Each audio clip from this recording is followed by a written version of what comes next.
होननानै बाथ्राया बेनो सरसा सोलिबाय थादों थारैनो नोंथाङा जिरायथाव मानसिगोन नामा? थांनाय समाव दा प्राय आराय मास जाबाय जोंनि 13, 14, 15, 16 दतमा जुथुमामोन आरो बे खोथाखौ आं एसे बुंफिननो नागिरो जे 27 एप्रिलाव जोङो मोनसे दिन तारिख खालामदोंमोन खिन्थु 1 मेआव हरखाबै जोङो दाबिनाय बायदियै गोदान दिल्लीनि कैलाश कल'नियाव बड'फानि मुसुखा बेखेवनाय लामा बेखेवनाय बे हाबाफारियाव जिहेतु नखर मन्थ्रि हादोरनि नखर मन्थ्रिया बाहागो लादों आरो बे हाबाफारियाव बाहागो बयबो लानायनि थाखाय जोङो जोंनि जि 27 एप्रिलनि जि जुथुम माने बे थान्दै जुथुमखौ जोङो फावसायदोंमोन आरो बे बिथिङाव आङो नखर मन्थ्रि बिथांखौ धन्यबाद होगोन आसामनि गिबि मन्थ्रि बिथांखौ धन्यबाद होगोन भारत सरकारखौ धन्यबाद होदों जे मोनसे महान आरो गिदिर खामानि बिथांमोना जोंनि दाबि बायदि एबसुनि दाबि बायदि मावनानै होबाय। गुबुन मोनसेया जाहैबाय 12 मे तारिखआव जों आरो फिन मोनसे दिन खालामदोंमोन नाथाय हरखाबनो भारत पाकिस्तान जि जुद्धनि जि थासारि आरो पेहेलगाम कान्दनि उनाव भारत पाकिस्तान जि वार बे वारा सानब्रैनि थाखाय सोलिदोंमोन उनाव सिज फायार जाबाय बेनि थाखाय जोङो दोनथ'नो गोनां जादों दिनै जों फिन खेबसे लाफिनबाय आरो बे बुब्लियाव नोंथांमोना जेखौ सोंदों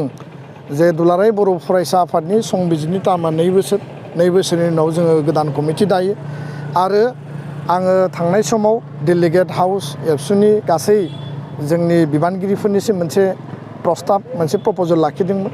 जे आंनि मावनायनि सम आरो थासारि माने गोलाव समनि मोनसे थासारि आरो लोगोसे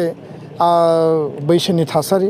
आंनि गोसो आरो आंनि इच्छाखौ आङो हाउसआव फोरमायदों बा जोंनि बिबानगिरिफोरनो फोरमायदों दा बे बयबो मोनसे सम थायो आल्टिमेटलि दिनैनि जि डेलिगेट सिटिं जे थान्दै मेला फाइनाल डिसिसनखौ लागोन आरो बे थान्दै मेला माने बे हाउसआ हाइस्ट फराम थान्दै मेला जि थांखि आजावगोन आरो बिथांमोना जि फाइनाल डिसिसनखौ लागोन बेनो फाइनाल जागोन थान्दै मेलनि सायाव रावबो गोजौआव नङा आं दहायनो बुंदों जे जोङो माहारिनि थाखाय आफादनि थाखायसो जों 3 नम्बराव आरो माहारिनि थाखाय आफाद दादों आफादनि आदर्श आरो प्रिन्सिपलखौ लानानै जों हाबा मावदों बे आफादनि टार्मा 2 बोसोर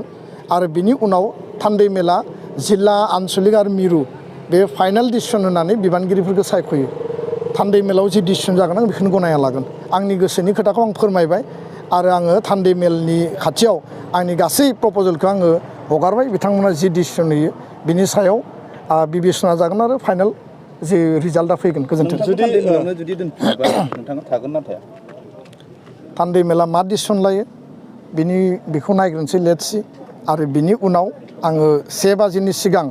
जोङो गासै हाबाफारिखौ फोजोबनो सानदों आरो बिनि उनाव माखासे सावरायनाय हाबाफारि जागोन लान्चनि उनाव 1 बाजिनि सिगां फिन खेबसेबाव थान्दै मेलनि फाइनाल डिसिसना फैयोब्ला नोंथांमोननि मेडियायाव फैनानै आङो खोथाखौ लाखिफिनगोन गोजोन्थों।